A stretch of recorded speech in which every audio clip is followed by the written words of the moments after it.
really want to fixate about the yummiest soup I've had. So, ever since my surgery on Tuesday, I've only had sweets. I've had like a protein shake, like those chocolate milks. I've had orange juice, I've had green juice, which is awful. And then yesterday night, I had the best soup of my life. So I can talk and I can eat. What an update. Hospital experience. Why does God love giving me so many near-death experiences? For character building, I know. Personal growth, character development. I went through an entire arc, like in Among Us series. I had an entire arc within those 24 hours in the hospital bed. Awful. I had a long ass tube shoved up my nose, a long ass tube shoved down my throat. I think, I don't really know, I was dead for the surgery. And then I also had a splint between my teeth and then really, really tight elastics to hold it together. So essentially I could breathe out of one nostril and like the gap of my mouth. Maybe could open like this big. It's minuscule. And then I had a yoinker, which is, you know, it's like those sucky tube machines that you have in the dentist. They like clear out your saliva and they're like, okay, sweetie, it's coming in. Okay, perfect. Like that. I'm really good at impressions. So I needed that to suck out all the spit that I was making, for lack of better words, as well as the blood that was in my mouth. Because if I swallow that, I get nauseous and it gives stomachache, and then I want to puke, and I can't puke because my mouth physically can't open that big, and like my throat hurts, it's sore, and it'd just be bad if I puked. I didn't though, so that was good. But yeah, every time I stood up, my nose would bleed. I don't know, science, I'm not a science kid. So then eventually the blood dried up into this humongous, like I thought I had big boogers. That was nothing in comparison to what was in surgery, post-surgery. Like it clotted. Yeah, because like what am I supposed to do? Like wipe it? Like, no, it kept dripping. Like there was nothing I could do. And so it clotted, huge bloody ass boogers. And it would clot my other nostril. So I was like, I can't breathe. But you know me, my inability to ask for help. Or like I just felt like I was being a nuisance. Because I pressed the call for help button like a lot. And like my poor nurse was really cute, running around everywhere, and like they just looked exhausted. So I was like, fine, this should be like, I'm just being dramatic, come on, like it's 3, like I was not sleeping the entire night. Yeah, every hour I'd wake up from my resting mode and I'd be like, you know what, it's really hard to breathe. And I was like, this yoinker sounds really quiet, I don't feel like it's sucking anything out. It was turned off. It was turned off for like an hour or so. Anyways, it was a really tough time because I just was not in the right mind to really know what was going on. I had my vitals in. Like I was not neglected. I was not going to die. It was just really hard. I could barely talk, and it was a struggle for my nurse to even understand me. So I don't want to blame him. Maybe a little bit, but you know, he's tired. I'm tired too. We're all tired. I get it. Eventually, he goes on his break. Another nurse comes in, lovely girl. And I was just like, is it supposed to be this hard to breathe? And she was just like, shit. Because apparently she thought it was a lot more serious than I apparently thought it was. A good thing, because it was tough. And she literally had to rehydrate my fucking boogers. King shit, yeah. So she put a damp cloth on my nose, and then it got wet, and like she literally wiped my boogers for me. Why did I say it like that? She wiped my nose for me. She really stuck it in there, and she just so I got out. Okay, so I got out of the surgery at like what, 5:30, and then chatted up the nurses in the recovery room. Yeah, and then I'm wheeled into my room. I got a private room that I didn't pay for, so perks of being the last one out the room, I guess. So from 7 to like 3 a.m. I was just like waking up every hour sort of thing. 4 a.m. got my boogers rehydrated and out. Lovely lady. And then finally, fucking golden hour. Was it 4 a.m. or was it 6 a.m.? Either way, this beautiful beautiful black lady just comes in. And she yanks the motherfucker out my nose. This shit was so long. She was like, honey, this is gonna be a little uncomfortable. And I was like, yeah. And then she pulls.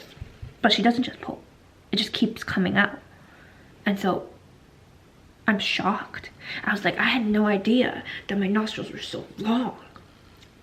It was a culture shock. I'd been living with such long nostrils. Like, you know those puppet fucking, no, not puppet, like clown, no, magician shit. They just keep pulling, yeah. They're long. That was really liberating. And then she was just like, you've been such a good girl. And you know, I don't have a praise kink. I hate words of affirmation. It's like 0% whenever I take the 5 love languages test. And like, for a good reason. Connects to my childhood trauma. I get it. I'm working on it. But I was like, damn. Maybe I do have a praise kink. Because when she...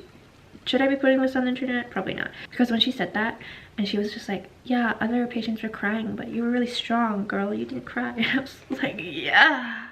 Because I understood that if I cried, I'd generate a lot of snot. And then if I generated snot, I wouldn't be able to breathe, so I'd really be killing myself. Which is not the way I want to go. But anyways, pulled that out, and then finally I saw the light. That's my hospital horror story. The healing process afterwards wasn't even easy. But like, compared to the first 24 hours, wow. A breeze in comparison. In 4 days, 4, maybe 5, I'll be able to chew. But a whole spiel about at the hospital. Oh. Is that death? I've always had respect for nurses and hospital workers, yeah. Anybody in the medical field, really. As long as you're not a big shithead. And when I was in my car accident or whatever, I had a great experience with the nurses. I have a lot of respect for workers, and from this experience doing the surgery, I've grown even more respect for the shit they have to put up with. And the hours, I don't even know if they get the appropriate like mental health counseling or whatever, if their pay is good. I don't know. It's a tough job. The people I've met are very good people. Let's go.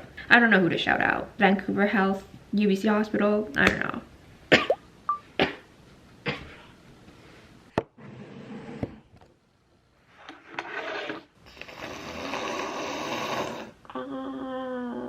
I'm bleeding. Why is it bleeding? Ow. I think I need to clean this up. This is how swollen my face looks. My eyebrows are so intense. I genuinely just, sleep is so hard. Not as swollen as before, but the bruising is still quite intense. Also, another thing is that my throat bleeds sometimes. It's not as bad as before, but I'll cough out blood every now and then. And my nose feels really sensitive and it bleeds easily. That's my update. I've been wearing my mask this whole time. This is how I look. I don't think the lighting is doing me a favor. This is how I look right now with the swelling and whatever. Like, I look like I was beat up. I wasn't, because I would win. Yeah, I'm not a loser. Anyways, yeah, there's that. And then if I just like bend down, oh, it hurts. Just chubby. But I don't hate it. Oh, the other thing I will say though, 3 days after the surgery, I can finally take a shower. And listen, the peeing situation was not pretty. Like, I was wearing a gown, my vagina was just out. It doesn't really matter. Made it really easy to take a piss though, which is fantastic, but I could not aim it anywhere, and my nosebleed was just dripping blood on the floor. I was going somewhere with this. Oh yeah, 3 days after, I can finally take a shower. I love being clean. Like, you don't know how happy it made me to take the dressing off. Okay, so now. Yeah, best shower of my life for multiple reasons. This is where I like to shout out my girls, my homestay girl friends. Real ones, real MVPs, texting me all the updates. I love them. And then I like weighed myself like the 4th or 5th day, because the morning of the surgery, I'm gonna talk about weight.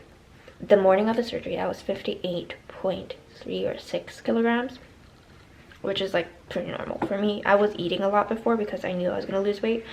Essentially, I've lost 12 pounds. I think I'm starting to gain it. Like, it's stabilizing now, but it's still not really going up. So I guess I just have to wait till I can chew. Yeah, because I want to fit my clothes, man. Like, I'm not trying to buy new clothes. I mean, I am, but not for a different size. My pooping! Yo, listen. So y'all know I love pooping. Oh, I should really take her down. She's old news. The last thing I remember before going under was being in the hospital room. Okay, I've watched hospital dramas. I love hospital playlists. I watch both of those seasons real time every single day with drop.